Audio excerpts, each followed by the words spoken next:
دوسرا شخص وہ ہے جس نے زکوٰۃ نہیں دینی، اس پہ زکوٰۃ لازم نہیں ہے۔ وہ کون ہوگا؟ کہ جس کے پاس یہی سونا چاندی، روپیہ پیسہ، پرائز بانڈ، یا اس نے کوئی ادھار وغیرہ دیا ہوا ہے، کوئی ایڈوانس دیا ہوا ہے دکان کا، مکان کا وغیرہ وغیرہ، یا پھر جو ہے مال تجارت اس کے پاس، یہ ساری چیزیں جمع کر کے 52.5 تولے چاندی کے برابر رقم کو نہیں پہنچتا، تو یہ شخص جو ہے وہ زکوٰۃ دے گا نہیں، اس پر زکوٰۃ واجب نہیں ہے، اس نے زکوٰۃ نہیں دینی۔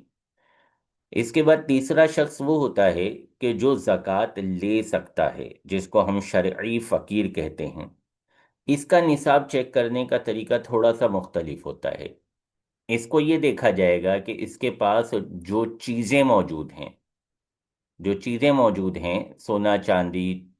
کرنسی، پرائز بانڈ وغیرہ، وہ ساری چیزیں اگر ہیں کچھ نہ کچھ تو وہ بھی جمع کریں گے، اور اس کے علاوہ جو اس کے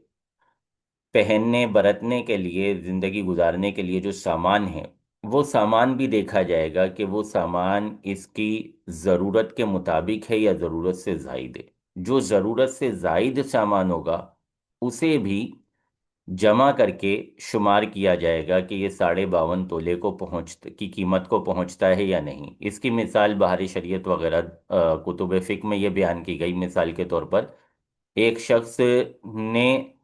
آ، اس کے پاس دو جوڑے، ایک سردی کا جوڑا ہے اور ایک گرمی کا جوڑا ہے، تو یہ